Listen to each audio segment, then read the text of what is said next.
Բարև ձեզ հարգելի գործընկերներ, ողջունում ենք բոլոր նրանց, ովքեր հետևում են մեզ Armenpress լրատվական գործակալության մամուլի կենտրոնում այսօր հյուրընկալել ենք Հայաստանի ամերիկյան համալսարանի Թրպանճյան հանրային առողջապահության ֆակուլտետի դեկան Վարդուհի Պետրոսյանին, Հայկական բժշկական ասոցիացիայի նախագահ բժշկական գիտությունների թեկնածու Արմեն Սողոյանին եւ Երևանի պետական բժշկական համալսարանի ախտաֆիզիոլոգիայի ամբիոնի վարիչ Արտեմ Գրիգորյանին։ Այսօր խոսելու ենք COVID-19-ի դեմ պատվաստումների հետ կապված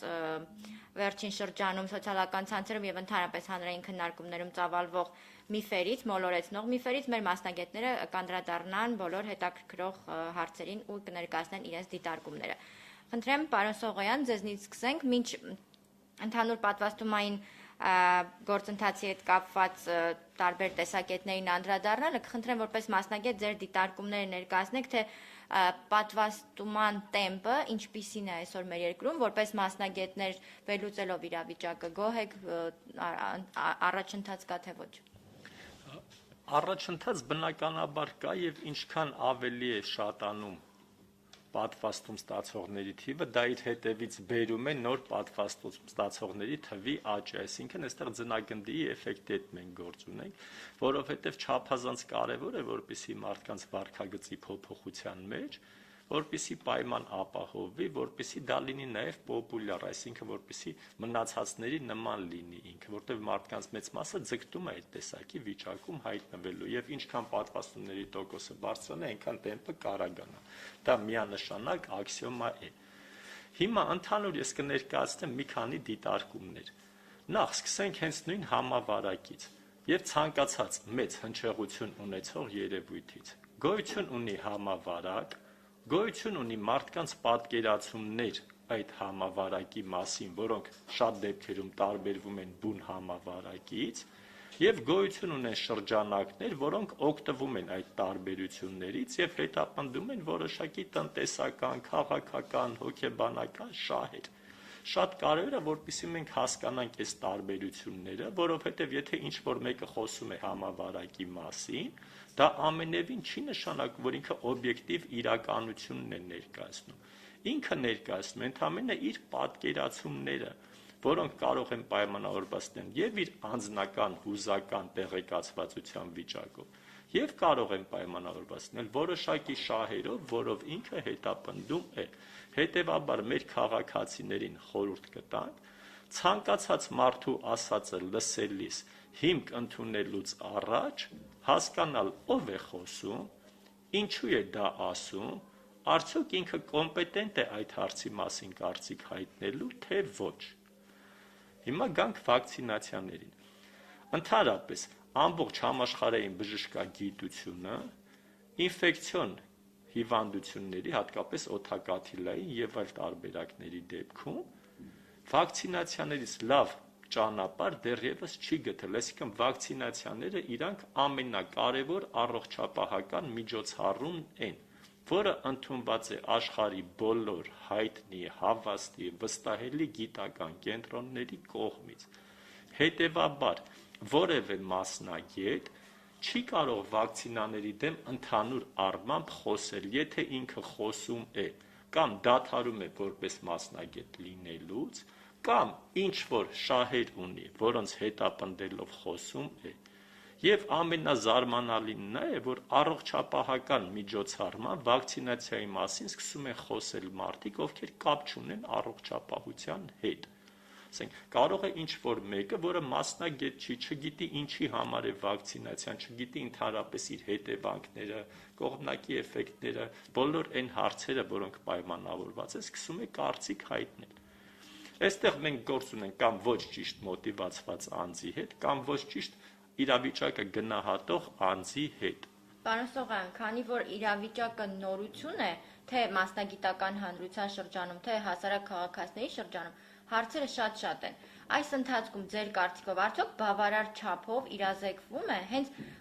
բուն մասնագետների կողմից, այսինքն մենք մասնագիտական կարծիքի պակաս ունենք այսօր թե չէ։ Եթե բավարար լիներ արված միջոցառումները, չէր լինի այդ հակա արշավի աստիճանը այն, որը կա։ Հետևաբար մեզանից յուրաքանչյուրը իր պրոյեկցիաներն է այլ, եթե ես հասկանում եմ, կարծում եմ մնացածներն էլ են հասկանում, անհրաժեշտություն չկա անդադ վեր կենալ խոսալու, Սրան զուգահեռ ովքեր որ գտնում են, որ դա ինչ-ինչ մութ ուժերի եւ այլնի հետ կապված գործարք է,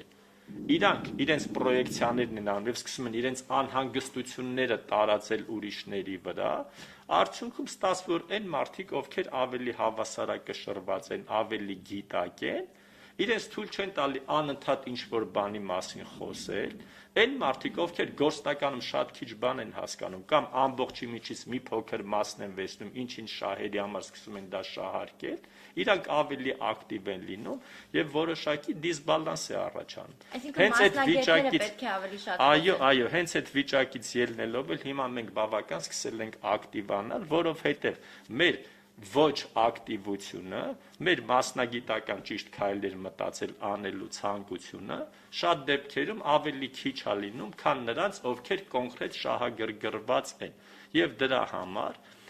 ես ուզում սա էլ ներկայացնել, որ ովքեր որ պատասխանատու են ինչ-որ գործողությունների համար, միշտ պետք է հավասարակշռված խոսեն, մասնագիտական կարծիքը պետք է լինի չափած, ձևած, իսկ ովքեր ոչ մի պատասխանատվություն չեն կրում, շատ հեշտ կարող են քննադատել ամեն ինչը, 0.1%-անոց արդյունքը տարածել ամբողջ 100%-ի վրա եւ որևէ պատասխանատվություն չկրել։ Հիմա ես կներկայացնեմ նաեւ մեխանիզմ։ Հայկական բժշկական ասոցիացիան նոր է ձևավորվել որպես ասոցիացիաների ասոցիացիա եւ հետեւողական սկսում է իր լիազորությունները իրականացնել։ Առաջիկայում նախատեսվում է, որ մենք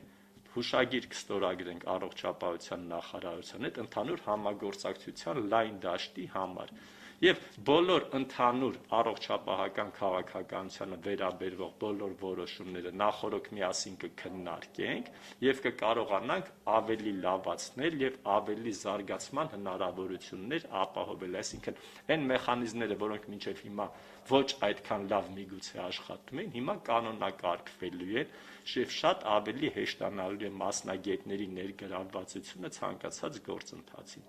Հաջորդը մենք հստակ ներկայացնում ենք եւ հիմա իմ գործընկերները ավելի շատ կներկայացնեն տարբեր միֆերի հետ կապված հարցերը, բայց կոչ ենք անում, այդ կոչերը տեղադրված են ասոցիացիայի Facebook-յան էջում եւ հանրությանը ուղղված եւ մասնագետներին ուղղված։ Մի փոքր էլ ես կասեմ մի տարածված միֆի մասին, որից հետո խոսքը կփոխանցվի մեր գործընկերներին, ուրեմն շատ հաճախ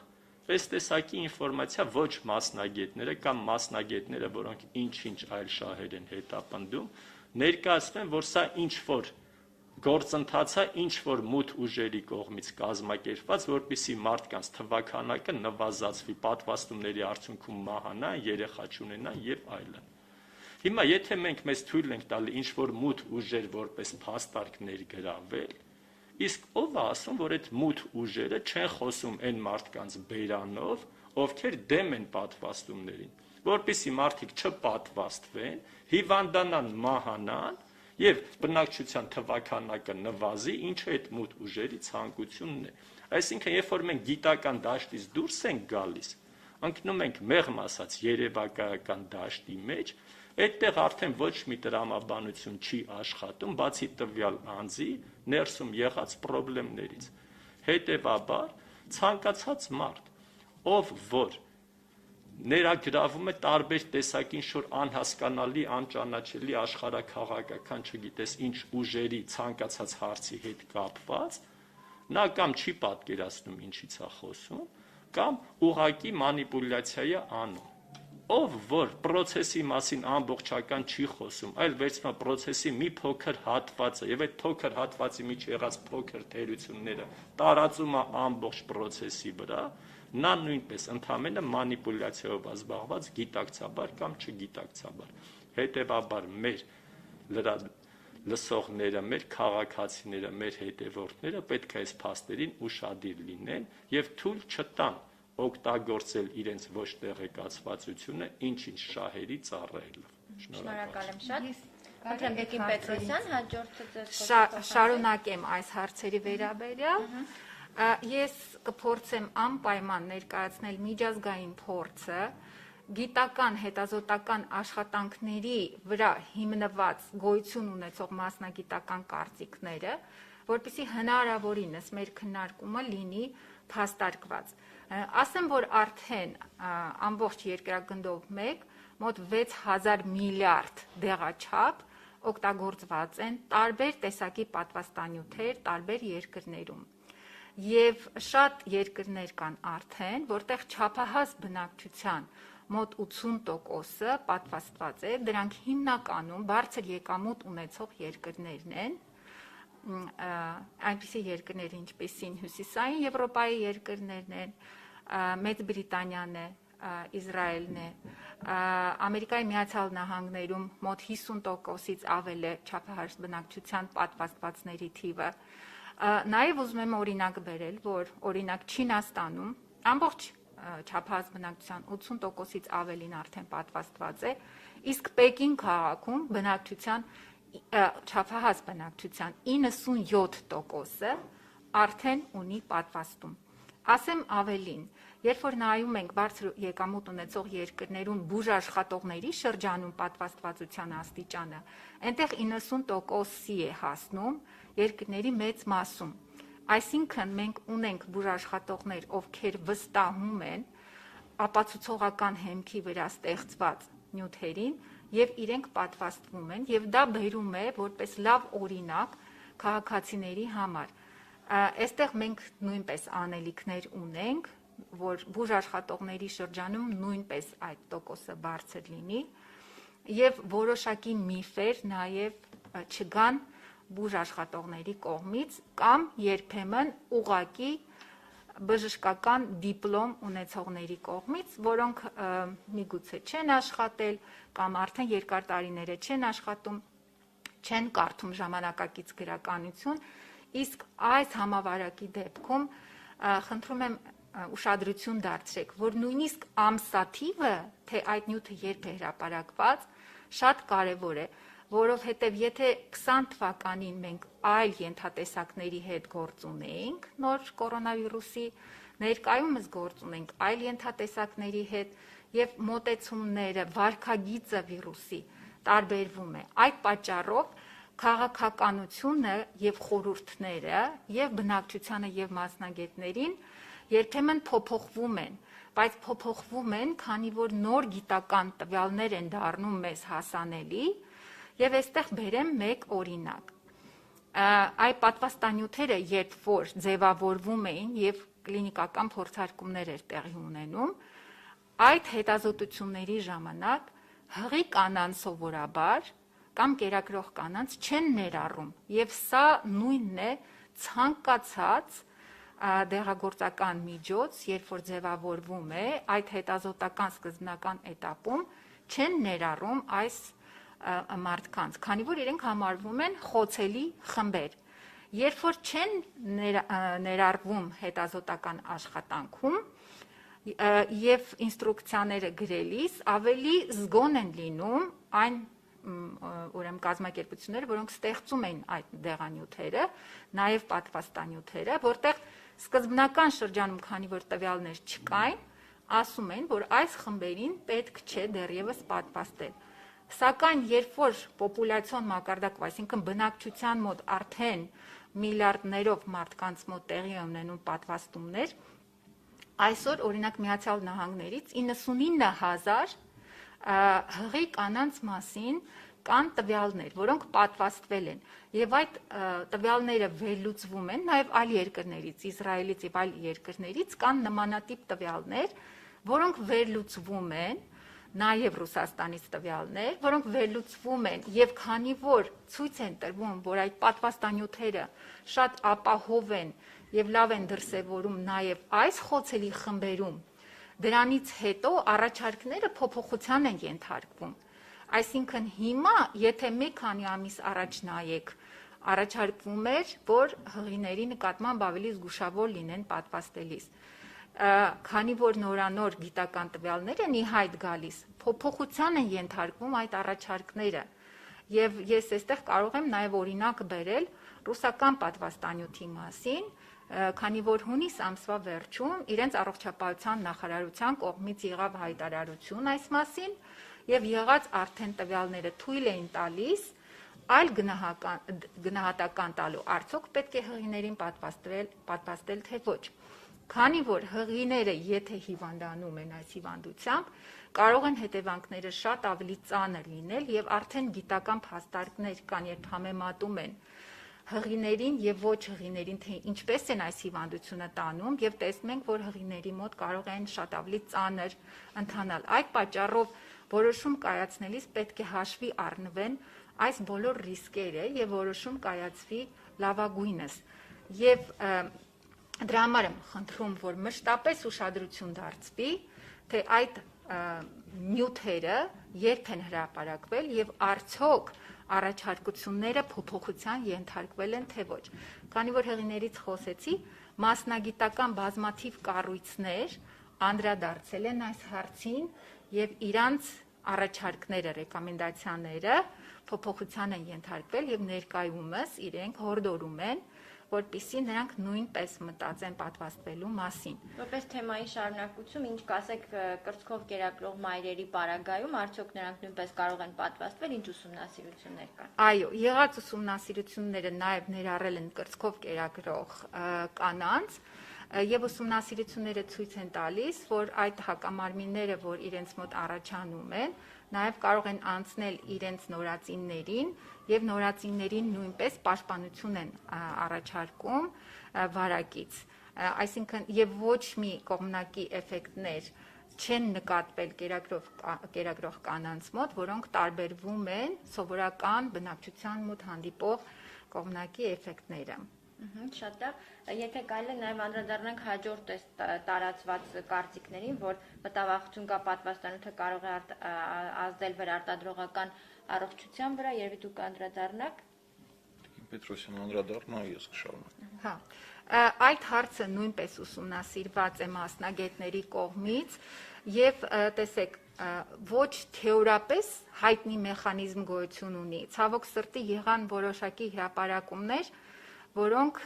մեխանիզմ էին առաջարկում, թե ինչու է դա հնարավոր, բայց այդ ուրեմն փաստարկները հերքվել են հեղինակավոր կառույցների կողմից, մասնագիտական խմբերի կողմից, այստեղ շեշտադրում եմ, բժշկական մասնագիտական ուրեմն խմբերի կողմից, եւ այդ մասին բազմաթիվ հրատարակություններ, ինչպես նաեւ լրագրողական հետազոտություններ են տեղի ունեցել։ Այ վերջերս BBC լրատվական միջոցը անդրադարձել էր այդ միֆերին կոնկրետ վերարտադրողական առողջության հետ կապված եւ հերքումներ էր տվել բացատրելով, թե ինչու այդպիսի բան հնարավոր չէ։ Օրինակ ինչ որ խոսվում էր նմանության մասին վիրուսի եւ որոշակի սպիտակուցների, որոնք կարող են բերել այն հանգամանքին, այսինքն սրանք ընդամենը ենթադրություններ էին, որոնք որևէ հիմք, գիտական հիմք չունեին եւ գիտականորեն հերքվել են եւ կանանց մոտ եւ տղամարդկանց մոտ չկան նման գիտական տվյալներ, որ պատվաստումը կարող է ազդել վերարտադրողական առողջության վրա եւ այստեղ նաեւ կարծիքները գալիս են ընդհանրապես պատվաստումների պատմությունից, չկա պատվաստանյութ, որը ունենում է բացասական ազդեցություն վերարտադրողական առողջության վրա, թե կանանց մոտ, թե տղամարդկանց մոտ։ Սակայն արդեն հայտնի է, որ COVID-19 հիվանդությունը կարող է բերել խնդիրների վերարտադրողական առողջության մոտ, ինչպես նաև այլ օրգան համակարգերի վրա է ազդում։ Շնորհակալ եմ, խնդրեմ։ Ես կուզեի ավելացնել, որ հակառակ տեսակետը պնդող մարդիկ երկու խմբի են բաժանվում եւ դրանց մի մասը այնքան ֆանտաստիկ բաներից են խոսում, որ ուղղակի բանական մարդուն շատ դժվար է որևէ կերպ այդ մտքերին արձագանքել, պատասխանել, վիճաբանել եւ այդ մարդկանց խումբը երևի թե գոնե ես դնում եմ մի կողմ եւ ավելի շատ կոչ եմ անում մեր գործընկերներին, ովքեր իսկապես գիտական եւս մոտեցումներից ելնելով որոշակի մտավախություններ ունեն, որոշակիորեն մտածում են, որ ինչ որ ստոխաստիկ, այսինքն ապագայում ինչ որ էֆեկտներ իրոք 100%-ով բացառված չեն։ Այս դաշտում եւ այս գործընկերների հետ թերևս արժե եւ պետք է խոսել, բանակցել, ել ավելի բարելավել գոյություն ունեցող վակցինաները, գոյություն ունեցող մոտեցումները էլ ավելի դիտարկել այն փաստը, որ հանրությունը կարիք ունի նորմալ բանիմաց մարդկանց խոսքի, դատողության եւ այլն, եւ այդ իմաստով պետք է բաց լինել մեկս մյուսի հետ կիրթ գիտական բանավեճի եւ թերևս օրինակ այդ խմբի դիտարկումներից մեկին փորձենք անդրադառնալ եւ քանի որ դա իրոք հետարքիր դիսկուսիայի թեմա է, գործընկերներս թերևս կավելացնեն, կշարունակեն, հարցը վերաբերում է նրան, թե արդեն մարդիկ երբ որ տարել են հիվանդությունը մեկ անգամ եւ արդեն ասենք ունեն հակամարմիններ, միթե նրանց եւս անհրաժեշտ է պատվաստվել եւ ի շարունակություն դրա գնում է այն, որ կարելի է հակամարմինների մակարդակը նաեւ չափել եւ ահա եթե X մակարդակից ավել է, ուրեմն եւ այլն։ Այս հարցին կուզեի անդրադառնալ, որ նախ եւ առաջ հակամարմինները պետք է հասկանանք, որ միակ մեր իմուն համակարգի պաշտպանության օղակը չեն։ Նրանք առավել հեշտ չափելին են, բայց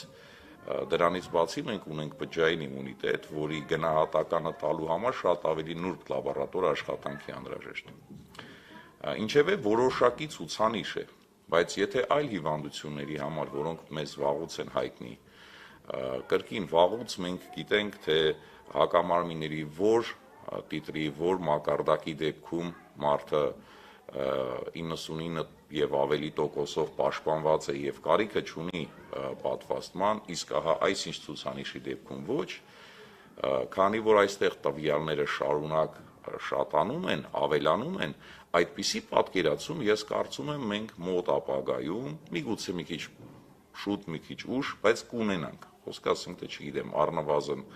տարի, գուցե ավելի երկար, որպեսզի այդ ստացված տվյալները իսկապես ստեղծեն այն ապացուցողական հիմքը, որի մասին գործընկերս Տիկին Պետրոսյանը նշեց։ Հակառակ դեպքում չունենալով այդպիսի հիմք, որից հնարավոր լինի բռնվել, դրա համար էլ խորհուրդ է տրվում, որ քանի դեռ մենք չունենք այդպես հիմնավոր մի թիվ, որից հետո մենք պաշտպանվածության ցանկալի մակարդակին ենք, դրա համար էլ խորհուրդ է տրվում միևնույն է պատվաստումը կատարել։ Եվ երկրորդ ասպեկտը այստեղ կա, մենք հակամարմիններին հաճախ դիտարկում ենք որպես միատիպ, այսպես շախմատի մեջի զինվորներ, հա, որոնց բոլորի արժեքը նույնն է։ Բայց բանն այն է, որ որքան ավելի հաճախ շփում ունեցավ մեր օրգանիզմը վիրուսի հարուցչի դեմ կամ նրա բաղադրիչ հանդիսացող սպիտակուցների դեմ, այնքան մեր օրգանիզմը հնարավորություն ունի բարելավել այդ հակամարմինների որակը, որը երբեմն անվանում են հակամարմնի ավիդություն, այսինքն խնամակցության աստիճանը նրա հանդեպ։ Եվ հետևաբար կրկին հանդիպելու դեպքում նրան մենք հնարավորություն ենք ունենում մեր զենքերը հակավիրուսային զենքերը էլ ավելի սրել, էլ ավելի թիրախային դարձնել, էլ ավելի զորեղացնել մեր իմուն համակարգը։ Ահա այս գլխավոր արգումենտներն են, որոնք բերում են մեզ նրան, որ նույնիսկ եթե մարդը տարել է հիվանդությունը, ապա արժե պատվաստվել։ Դա այսօրվա պատկերացումն է։ Ես չեմ բացառում, որ այս կամ այն ձևով կփոխվի հետագայում, բայց առայժմ դատելով տենդենսներից խոսքը նույնիսկ գնում է նրա մասին, որ քանի որ թե մեր բնական իմուն պատասխանը, թե վակցինայից գոյացած իմուն պատասխանը ժամանակի ընթացքում մարման տենդենս է հանդես բերում, մեծ հավանականությամբ կարիք կլինի հետագայում նորից մեր իմունիտետը ամրապնդել եւ դա նորմալ է։ Թե որքան ժամանակ հետո եւ այլն, սա այսօրվա իրոք գիտական ամենահետաքրքիր բանավեճերի թեման է, որի համար սակայն անհրաժեշտ է իսկապես ունենալ այն պոպուլյացիան, այն մարդկանց մեծ խումբը, որը այդ երկուսը արդեն անցել է եւ հետազոտվեն հակամարմինները։ Այդպիսով այս հատվածս ամփոփելով ուզում եմ ասել, որ ես ոչ թե պնդում եմ, որ պետք չէ հակամարմինները չափել առհասարակ, այլ պետք է, բայց հենց հատկապես գիտահետազոտական տեսակետից, չափելու տեսակետից, վաղվա միտումի տեսակետից, այլ ոչ թե որպես տվյալ անհատի մոտ պատվաստվել չպատվաստվելու ցուցումի տեսակետից։ Այսօրվա մեր պատկերացումը այդպեսին է։ Կցանկանայի շարունակել թեման, քանի որ սա շատ կարևոր թեմա եմ համարում, արդեն կան գիտական հետազոտություններ, որոնք համեմատում են այն մարդկանց խումբը, որը ուղղակի հիվանդացել է եւ ունի բնական իմունիտետ, այն մարդիկ, ովքեր իմունիտետ ձեռք բերել են պատվաստումից հետո եւ համեմատվել են այն մարդկանց հետ, ովքեր ունեն եւ հիվանդացել են եւ պատվաստվել են եւ տարբեր երկրներից եւ Միացյալ Նահանգներից եւ Իսրայելից կան այդ տվյալները, որոնք ապացուցում են, որ այն մարդիկ, ովքեր հիվանդացել են եւ ունեն պատվաստում, ունեն ամենաուժեղ իմունիտետը, այսինքն այստեղ իհարկե եթե մարդը պատվաստված չէ եւ հիվանդացած չէ, հարց չկա։ Միանշանակ պետք է պատվաստվել, որպեսզի պաշտպանություն լինի։ Այն մարդիկ, ովքեր արդեն հիվանդացել եւ լավացել են, ինչու պետք է պատվաստվեն, գիտական հետազոտությունները ապացուցում են, որ երբ որ պատվաստվում են, իրենց պաշտպանվածությունը լինում է շատ ավելի ուժեղ։ Ուզում եմ անդրադառնալ կրկնավարակների թեմային։ Եթե օրիգինալ վիրուսի դեպքում անցյալ տարի օրինակ կամ 20 թվականի վերջին կրկնավարակների թիվը իրականում իսկապես շատ հազվադեպ էր, դելտա շտամի արկայության պայմաններում կրկնավարակների հաճախականությունը բոլոր երկրներում շատ ավելի շատացել է եւ այդ պատճառով է անհրաժեշտ, որպեսզի մարդը ունենա մաքսիմալ պաշտպանվածություն եւ այսօր այդ մաքսիմալ պաշտպանվածությունը տրամադրվում է պատվաստումից հետո նույնիսկ այն մարդկանց մոտ, ովքեր արդեն վարակվել եւ լավացել են, նույնիսկ կան քանակական տվյալներ, թե քանի անգամ ավելի մեծ պաշտպանվածություն է առաջարկում, 2.5 անգամ այն մարդը, ով հիվանդացել եւ պատվաստվել է, ավելի քիչ ունի ռիսկեր կրկնավարակի, քան այն մարդը, որը հիվանդացել լավացել է, բայց չի պատվաստվել։ Այդ պատճառով կխնդրեի այս հանգամանքներին շատ ուշադիր լինել եւ ուշադրություն դարձնել, որ կրկնավարակների հավանականությունը այժմ ավելի մեծ է։ Հաջորդ հարցը, որին կխնդրեի անդրադառնալ, պատվաստվելուց առաջ ինչու քաղաքացիները հետազոտություն չեն անցնում, արդյոք այս կամ այն հիվանդության դեպքում արժե պատվաստվել թե ոչ, շատ հաճախ այդպիսի մտավախություններ կան մեր քաղաքացիների շրջանում, այսինքն ոչ բացի ճնշում չափելուց եւ 1-2 հարցից բացի ոչ մի հետազոտություն չեն անցնում։ Եթե կարելի է, ես անդրադառնամ այս հարցին նորից, որևէ գիտական տվյալ, որ որևէ պատվաստանյութ ստանալուց առաջ անհրաժեշտ է բժշկական լայնածավալ հետազոտություններ անցնել, նմանատիպ բան գոյություն չունի։ Տարբեր պատվաստանյութերի ուրեմն առանձին օֆիցիալ վեբկայքերը կան, միջազգային հաստատությունների ռեկոմենդացիաները կան, որևէ տեղ նման առաջարկ չկա, որ անհրաժեշտ է բժշկական հետազոտություն անցնել, որպեսզի որոշում կայացվի, պետք է հետազոտվի մարդը թե ոչ։ Նույնիսկ նույն կարծիքը կա հղիների շրջանում, որ ինչ որ առանձին հետազոտություններ անցնելու կարիք չկա, որպեսզի որոշում կայացվի, մարդը պատվաստում ստանա թե ոչ։ Եվ մյուս հարցը, որը վերջին հրամանի հետ է կապված շատ քննարկվում է, պարտադրվում է, որ կամ թեստավորում կամ պատվաստում եւ թեստավորում են այն մարդիկ, ովքեր վակցինացիա չեն անցել եւ քաղաքացիների մի հատված կա պնդում է, եթե վակցինացված մարդը կարող է վարակվել, ինչու նա նույնպես թեստավորում չի անցնում։ Ուրեմն էլի անդրադառնամ միջազգային փորձին, քանի որ մենք չենք ապրում ինչ որ կազյակի վրա, այլ որոշումներ կայացնելուց առաջ Հայաստանը նաև մասնագիտական խումբը, որ խորհուրդներ է տալիս առողջապահության նախարարությանը, դիտարկում է ամբողջ աշխարհի գոյություն ունեցող փորձը եւ մենք հետևում ենք այդ փորձին, քանի որ այդ քաղաքականությունը մշակվում է գիտական տվյալների հիման վրա եւ այդ հետազոտություններից շատերը այստեղ արված չեն, մենք ուղղակի իմի ենք բերում միջազգային փորձը, միջազգային ապացուցողական բազան, որի հիման վրա նմանատիպ որոշումներ են կայացվում նաեւ մեր երկրում։ Ուրեմն սա միջազգային փորձի մասին, մենք նմանատիպ քաղաքականություն ենք ընդունում, ինչ շատ երկրներ մեզանից շատ ավելի առաջ ընդունել են, նաև անդրադառնամ, պատվաստումը բերում է նրան, որ պատվաստված մարդը շատ ավելի քիչ հավանական է վարակվելու, այո, դելտա շտամի դեպքում այս հավանականությունը մի փոքր թուլացել է, բայց նորից միևնույն է, պաշտպանություն առաջարկում են պատվաստումները, ամբողջական պատվաստումը վարակից, երկրորդ, վարակը փոխանցելով շրջապատից, այսինքն պատվաստված մարդը ավելի քիչ հավանական է, որ վարակը փոխանցի մեկ այլ մարդու, որտեղ այստեղ կա վիրուսի կոնցենտրացիայի խնդիր շնչուղիներում, վերին շնչուղիներում, որի միջոցով տարածվում է հիվանդությունը, ասեմ ավելին, վերջերս նաև ապացուցվել է, որ պատվաստվածների մոտ, եթե կա վարակ, այդ վարակի տևողությունը լինում է շատ ավելի կարճ, քան չպատվաստվածների մոտ, այսինքն մի քանի հանգամանքով պատվաստումը տալիս է այդ պաշտպանվածությունը մյուսների հասարակության մակարդակով, բայց քանի որ ոչ մի հանրային առողջապահական միջոցառում 100% արդյունավետություն չունի, այստեղ անհրաժեշտ է այս երևույթը, որ դիմակ, հեռավորություն, պատվաստում, զգուշություն եւ այս ամեն ինչը ավելացնում են մեր պաշտպանվածության մակարդակը եւ բերում են նրան, որ մենք նվազեցնում ենք վարակի տարածվելը հասարակությունում։ Շատ կարճ մի փոքր հավելում ուղղակի հենց գործընկերոջս դիտարկման ուղղակի արձագանք, որ մի շարք դեպքերում, երբ դիտվում է պատվաստում տարած մարդկանց շրջանում հիվանդացության ու հիմնականում ավելի թեթև ձևեր, բայց երբ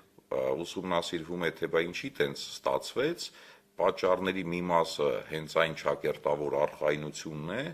որ պատվաստվածների մի մասը զգում են, որ ես պատվաստված եմ արդեն վերջ, բերեք այտենց չնայենք, որ արդեն վերջ, շատ կարևոր պաշտպանական շերտ արդեն կա, բայց պետք է մյուսներն էլ պահենք, ներառյալ օրինակ փակ տարածքներում դիմակները, պարտադիր սոցիալական հեռավորությունը, սեփական հիգիենան եւ այլն, որովհետեւ առանց դրա մենք այդ մեր պատվաստման իմաստը եւ արդյունավետությունը գցում ենք։ Մի օրինակ էլ կցանկանայի բերել այլ վարակիչ հիվանդության օրինակից, տուբերկուլոզը։ Բոլորը ծանոթ են տուբերկուլոզին, մեր երկրում այժմ տուբերկուլոզը բուժումը պարտադիր չէ, ուղղակի խրախուսվում է եւ այն տրամադրվում է ամբողջովին բնակչության համարձրի, որպեսզի մարդիկ խնդիր չունենան։ Բայց կան շատ երկրներ, նաև հյուսիսային Եվրոպայի երկրներ, որտեղ այդ տուբերկուլոզի բուժումը պարտադիր է։ Ճիշտ է, շատ միջոցառումներ են անում, որպեսզի մարդուն համոզեն ինքնակամ ինքը բուժվի, բայց իմացեք, երբ որ կա հիվանդություն, որը հասարակության համար վտանգավոր է, որը բացի այդ մարդու առողջությունից վտանգում է իր շրջապատի մարդկանց առողջությունը, այստեղ արդեն պետք է հասարակությունը, պետական մարմինները պետք է մտածեն ընդհանուր հասարակության առողջության մասին եւ հանրային շահը միշտ պետք է լինի վեր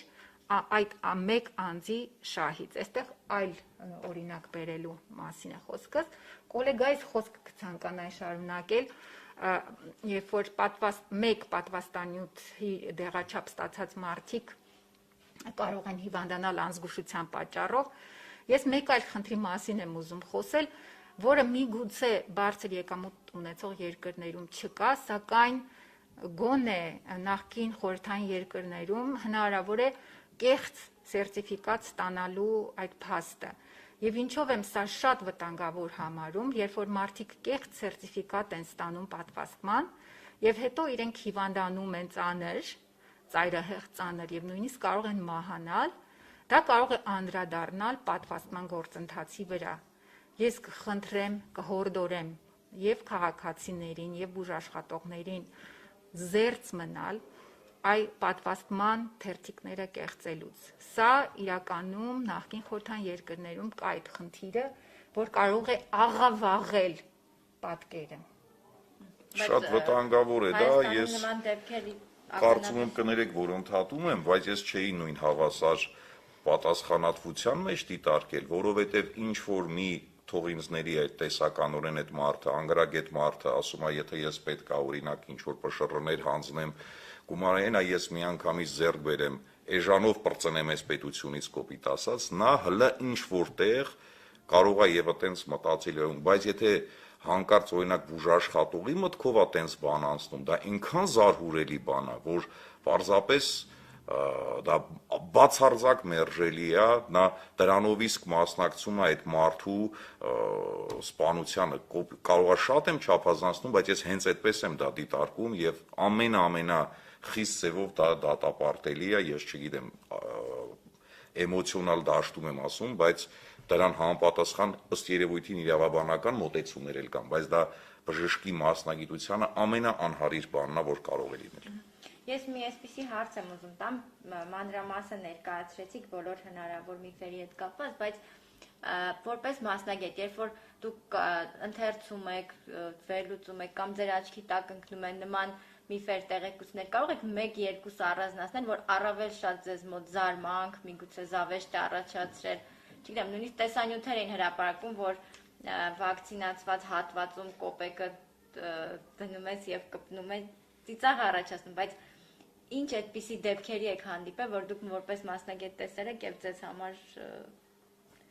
զարմանալի է։ Ես օրինակ Աբովյան փողոցով քայլելիս տեսել եմ ծառի վրա փակցված թուղթ, վրան նշված է խնդրում եմ հայ ժողովուրդ, անկեղծ էր գրել այդ հեղինակը, մի պատվաստվեք, որովհետև պատվաստման մեջ տնթի մեջ ների կոդն է, բուտ բացադրում է մեզ, որ կոդն է 666, այսինքն օրինակ այտենց մարդու հետ, օրինակ կարամ ես նստեմ ինչ-որ բան վիճեմ, չեմ կարողանա, որովհետև մենք տարբեր աշխարհների ու գալակտիկաների մեջ ենք երևի ապրում, ինչ կոդ, ինչ ներ, լավ ենթադրենք այդ ները, բայց ասենք այդ ամենաբարդ բանը երևի թե մեզ համար դա է, որ այդպիսի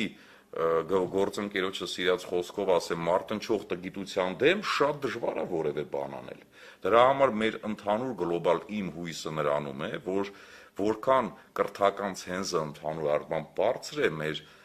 բնակչության, այնքան պիտի որ մենք ավելի հեշտ հաղթարենք եւ ինչ որ չափով իմ կարծիքով պատվաստման մակարդակը երկրում վկայում է նրա մասին, որ ոչ թե միայն որքանով երկիրը ապահովված է հարուստ է տնտեսապես, այլ նաեւ թե որքան բարձր է նրա կրթական ցենզը։ Դրա համար ամեն երկրում էլ ու միշտ բոլոր ժամանակներում եղել են հակաշարժումներ, անգամ վերջերս Նյունը Ջոն Մեյսինը շատ սիրուն բան էր այտենց հոդված էր տպագրել, որտեղ